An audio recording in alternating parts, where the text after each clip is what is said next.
Welcome to Mom on Purpose, where it's all about helping moms overcome challenges and live their best lives. My hope is by being here, you are more inspired to become the mom you were made to be. I'm Natalie, your host, a wife, boy mom, dog mama, Chicagoan, and former lawyer turned professionally certified coach. If you're here to grow, I can help. Let's go. Hello, my beautiful friends. Welcome to the podcast. I am so happy to be here with you today. Before we dive into all things feelings in motherhood and specifically the truth about what most moms, I think, miss and get wrong, I want to start off by inviting you to call me and leave me a voice note with what you are struggling with right now. Where are you experiencing friction in motherhood? Tell me all about it. Everything, like nothing too big, nothing too small or minor. I know sometimes I'm coaching on, I'm so annoyed when my husband is eating all of my snacks. And I swear to you, you can get the most leverage on those little things. And other times it's big things. I was just coaching someone inside the membership who had been married for over 25 years and husband was filing for divorce. So of course, those are marriage examples, but it could be that you want help with parenting or time management or and a feeling that busy, go, rushed energy, or, just really tying your emotions and goodness to your kids' outcomes. All the things we talk about here at Mom on Purpose. Anyways, what can I support you with? Call the podcast hotline, 8333-ASK-NAT. That's 833-327-5628. And I will answer your question. If you would prefer, and I know some of you do prefer this, you can absolutely email in your question over at the team at momonpurpose.com. Just make sure you give me all the information. It should be several paragraphs long so that I have enough to coach you on. Those of you who are inside the Mom on Purpose membership, you know that when someone comes on to get coached, how it's not just a one-liner. It's giving the background, giving the context, and that's really important for the coaching that I'm professionally trained in. I was just sharing this on Instagram over at mom.onpurpose that I am not giving my advice and my opinion. Like very rarely do I do that. And if I do, I call it out because the coaching tools that I'm trained in are specifically designed for me to keep my opinion out of it. Now, I might share a story or even my experience or something anecdotally, but the actual coaching that I'm doing is around the tools that I'm trained in to look in your brain to help you get to a place of confidence, of peace, of clarity, so that you feel better and make the best decision for you. And that includes perfectionism. It includes parenting. It includes marriage. It includes like the work-life balance and the time management and just all the topics here. So I always want to make that clear because it doesn't matter what stage in life you are in, whether your kids are older or younger or whatnot. Of course, I'm always going to use my experience as a form of teaching through story, but by no means does that kind of limit you to kids who are really little. We have tons of members inside the membership with older kids, adult kids. I'm coaching, empty nesters often. So any aged kid and, any woman who is listening who wants some support, if you're feeling some friction in motherhood, just call me, have a chat. All right. Now let's dive into today's topic. Oh my goodness, my friends. I am really excited to bring you this topic because I think it's something that is so overlooked. And that is, how are you actually feeling? I think if you are a high achiever or you're anything like me, you probably spend a lot of time living in your head. And then the default is there's no awareness of the cause of feelings. So it feels like your feelings are just happening to you. Like they're caused from, what people are doing or saying or not doing or not saying, or life events, worldly events, what your mother-in-law does or doesn't do or says or doesn't say. It can feel like your feelings are just happening to you when you live in your head because you don't have the awareness and you're not putting the attention on your feelings at all. And it could seem like, oh yeah, well, that's not really that important right now. Like I have some pressing things to get to.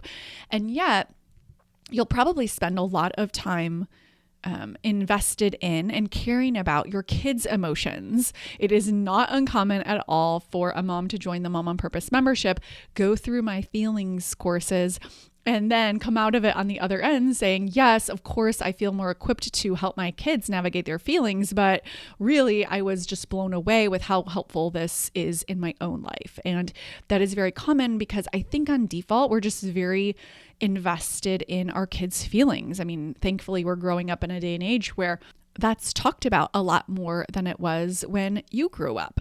So it can seem like as long as you are helping your kids with their emotions, that's enough.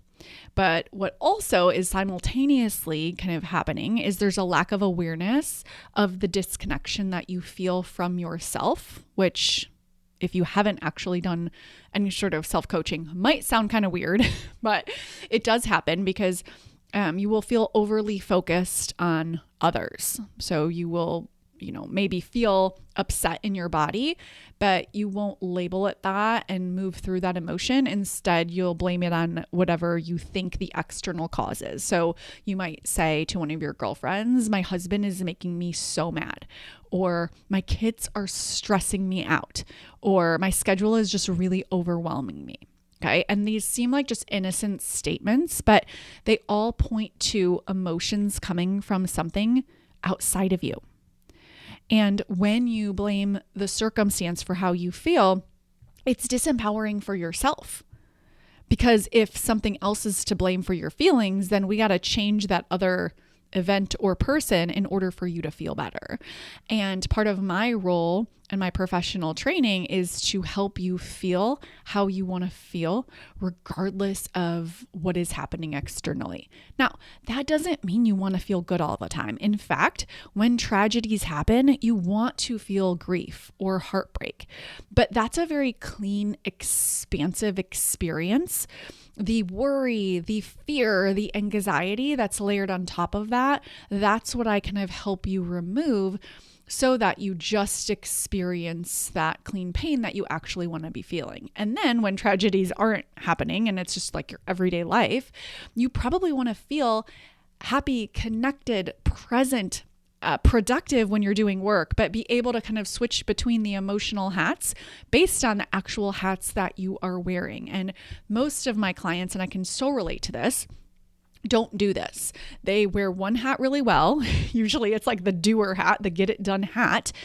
And that energy carries over into everything, so that you're pushing through the day without a pause, ending up kind of exhausted, even if you might not say that, feeling resentment, even if you might not say that. And there's probably this sense of like seeking others to fix your feeling. Like you expect your husband to make you feel better, to stop making you feel so mad, or you expect your kids to behave better so that you don't feel so stressed, or you expect them to cooperate, whether it's the evening routine or getting out the door in the morning, right? We all have those moments. But when you think, oh, they're supposed to act in a certain way so that I can feel better, right? We're delegating our feelings to outside of us. Now, we don't really say that, at least I don't. We're just saying things like in an exasperated tone, like, gosh, my kids, if they would just do X, Y, and Z. But really needing them to do X, Y, and Z in order to feel better disempowers us. And I think that we miss that the end of every single experience that we have is how we feel. So you have to pay attention to your feelings. Otherwise, you will end up chasing a feeling of happy or whatever the feeling is that you would most want to feel outside of you. You might chase it through accomplishments, I think, which is, of course, a default way we've kind of all been conditioned, and nothing against accomplishments, of course, high achiever here, hello. But I'm very clear to untie my happiness from my achievements. Now, that doesn't mean that I'm not happy when I achieve things, yes, but I'm not dependent on the achievement in order to feel happy. I'm not thinking, okay, when my kids are in school, X, Y, and Z, I'll feel this way. And even though I just want to stress, like, we don't often explicitly say it in that way, but that's actually what's happening because, again, the end of every experience is a feeling. So you might not say, I wish my kids would just get through a bedtime routine without fighting so that I can feel better. You most likely are not saying that, right? Because that implies that your thoughts create your feelings and you're looking to them to feel better. Most often we leave that part out. But if they did just behave in this like magical unicorn way, like we want them to, and you go through that in your mind, how would you be feeling? You would be feeling peaceful, relaxed, connected, present. Whatever the feelings are, that's ultimately what you want. And when we rely on our kids, our spouses, our homes being a certain way, our careers, anything outside of us, we disempower ourselves just because you can't control those things. Now, I'm all for you helping your kids learn to cooperate or to do the nighttime routine or to get along even. But do that because that's the kind of mom you want to be. That's what I taught inside the Mom on Purpose membership last month. It's the masterclass. It's one of my absolute favorites because what I'm not saying is you just don't have any rules or boundaries or anything, but you don't want to hang your emotional life on them. I want you to feel proud of yourself and connected and confident and present no matter how your kids behaved that day. Seriously, you can do that. And it is so freeing because it's permission to them for them to just, grow up and make mistakes and get it wrong and fail. And yes, of course there are consequences, but one of the consequences shouldn't be that my mom is now sad or disappointed or stressed or overwhelmed. Kids thinking that they caused that, right? It creates this weird dynamic where kids, of course, are always going to be seeking attachment over authenticity. And so they're going to people please and they're going to hide things. And I don't think there's a way we get to like perfection with this, but I do think just the awareness of it, awareness of where your feelings come from and awareness that you're emotionally delegating on default. And it's not your fault. It's like how we're trained from a very young age. Like you hurt Adrian's feelings because you said she can't sit with you, right? And so what we do is we want to teach our kids that there's a kind way to behave and to socialize, yes, but not make it so that other people are dependent on them for their feelings. And so how you would do that in this way is let's be kind because it feels nice to be kind. And saying someone can't sit with you isn't always kind versus saying you hurt so-and-so's feelings. And so kind of circling back to my whole point was like, it's not your fault that you think this way. It's the default. It's literally how all my clients come in. It's how I started. I'm not speaking from my ivory tower. I'm speaking so passionately about this because it changed my life forever. It does require some work, right? Like I still have that mama bear instinct to want to make my kids happy, to want to make sure they fit in and succeed. And, I still want my husband to not chew gum all the time. Like I have those things too. But my friends, being able to call it out and manage my mind around it so that I own my feelings is the game. It is the game changer. It's what equips you to feel more empowered in your life, more connected.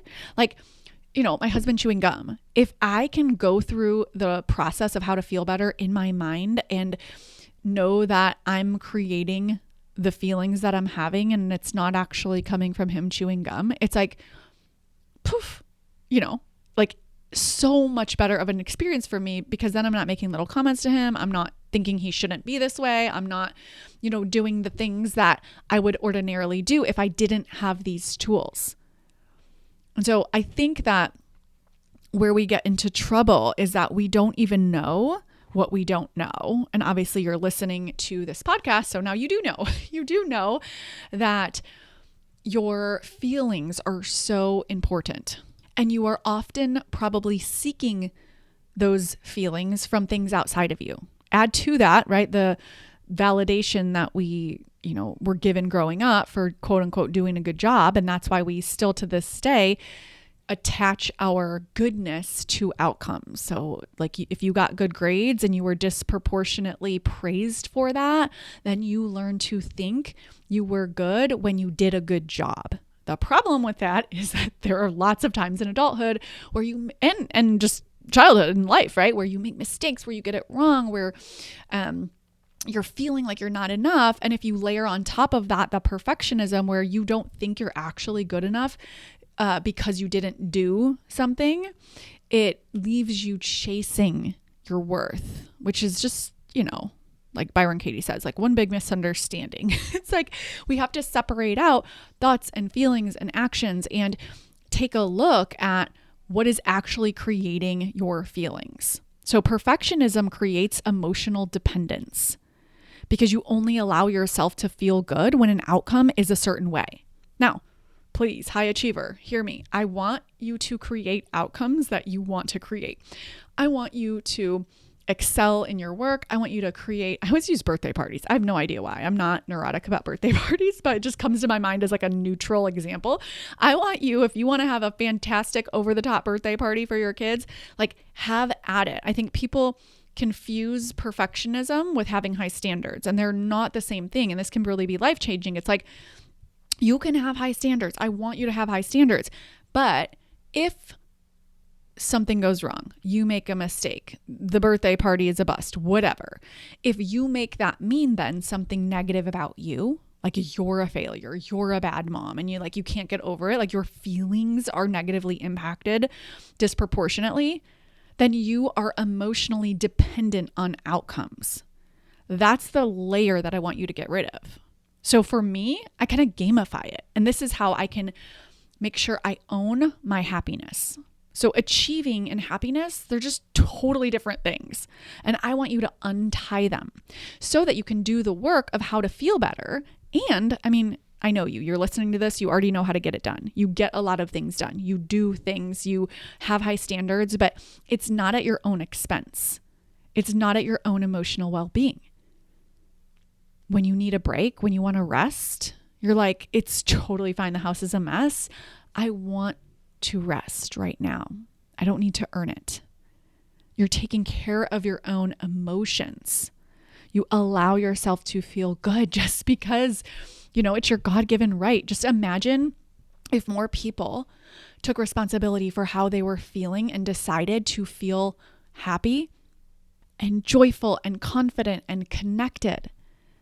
Like the world would be such a better place. And you can just start with you. And I think that there's this like additional layer for high achievers where it just kind of feels a little bit unimportant or irresponsible. But I think the opposite is true. Like your kids don't remember all of those details. They remember how you felt. Okay, just think back to your own childhood. I remember my parents yelling. I remember when either of my parents was frustrated. I do remember when they were happy. And it's just interesting. Like, yes, you remember the vacations or the birthdays or whatever.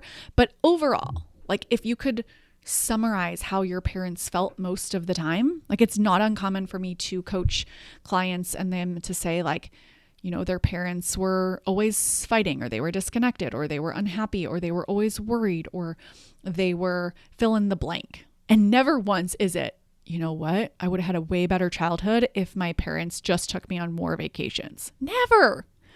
Right? And yet, log on to Facebook. There are all these groups about how to plan the best trip to 30A and Disney and all the things. And sure, that's great.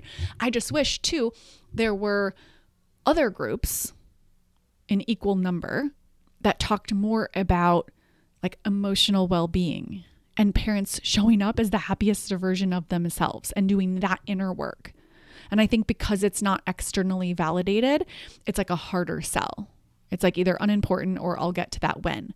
But again, it's like think about your childhood and what you want your kids now to remember about their childhood. And I just think we underestimate how important it is for us to clean up our feelings so that we can really feel better no matter what's going on. I always say, I was actually just saying this to a private client, but I do always say it. It's like, I cannot solve all of your challenges and I can't prevent challenges from happening, but I can help you feel more prepared, more confident, more at peace, more connected through those challenges.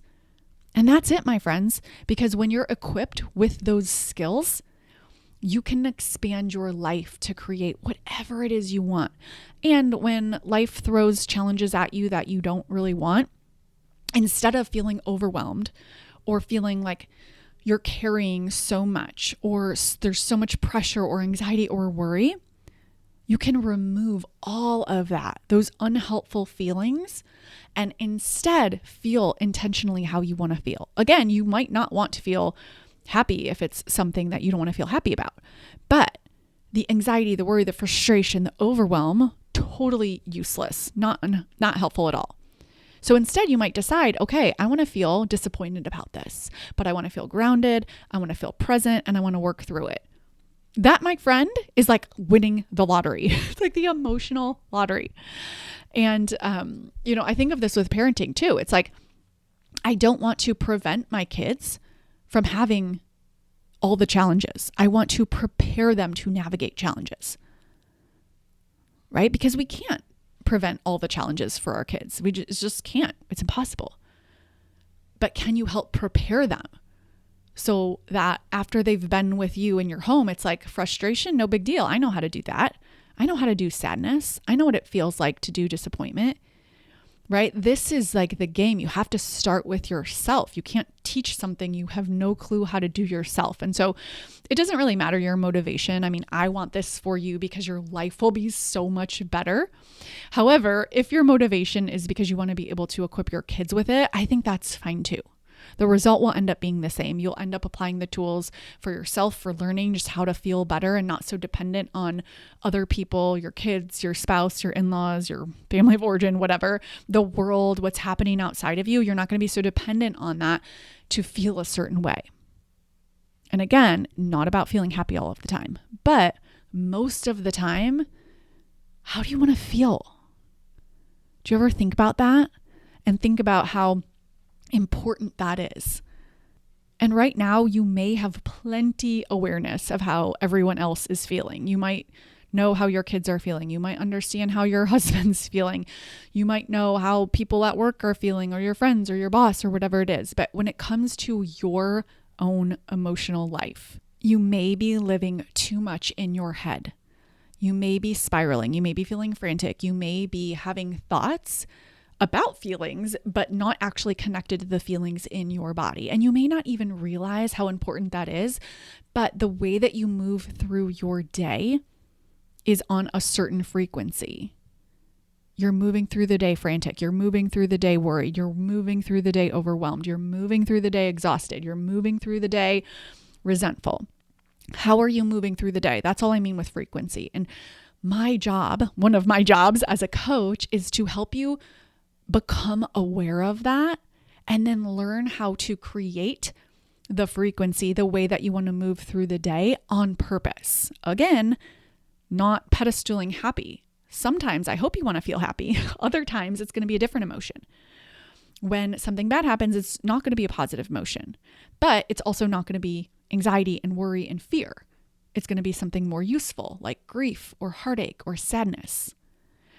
So having that skill set to identify your current state of being, your frequency, the feeling through which you move through the day, and then having the tools to be able to change it intentionally. Oh my goodness, my friends, think back to your childhood. Like, wouldn't you have rather had your parents work on this themselves than take you on another vacation? I mean, you may have had parents who were really emotionally connected. So I don't think that's necessarily going to be, landing with 100% of you, but I can definitely speak for myself. And I know many of my clients as well would definitely say, yes, I would 100% rather have had my parents do this type of work so that, I didn't experience a childhood with parents who were always worried or always frustrated or always fighting or whatever the case may be. And this is not an invitation to beat yourself up, my friend. You are doing an excellent job. I know, we care so much about doing a good job with our kids that we sometimes forget we're supposed to be humans and we're supposed to be human moms. And sometimes that means we inadvertently contribute to our kids' challenges, which is a topic for a different day. But what I'm saying is, I don't want you to beat yourself up with this. I want you to just decide now is the time for me to learn how to feel better so that I have this skill that will have an amazing, incredible impact on my everyday life.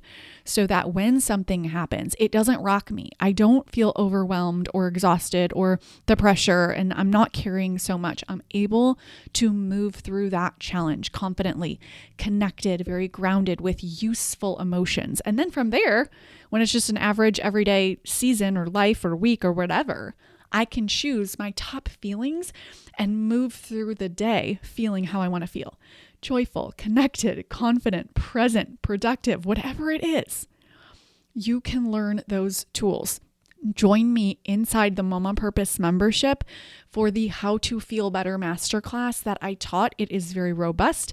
It gives you a daily protocol for what to do to increase your frequency and feel better on a regular, everyday basis, as well as the exact steps that you need to take to know how to acquire this skill set. So my beautiful friends, head on over to momonpurpose.com/coaching to get the How to Feel Better masterclass right now. I will see you inside. Thank you for being here and listening. Now head on over to momonpurpose.com/coaching to learn more about the Mom on Purpose membership, where we take all of this work to the next level.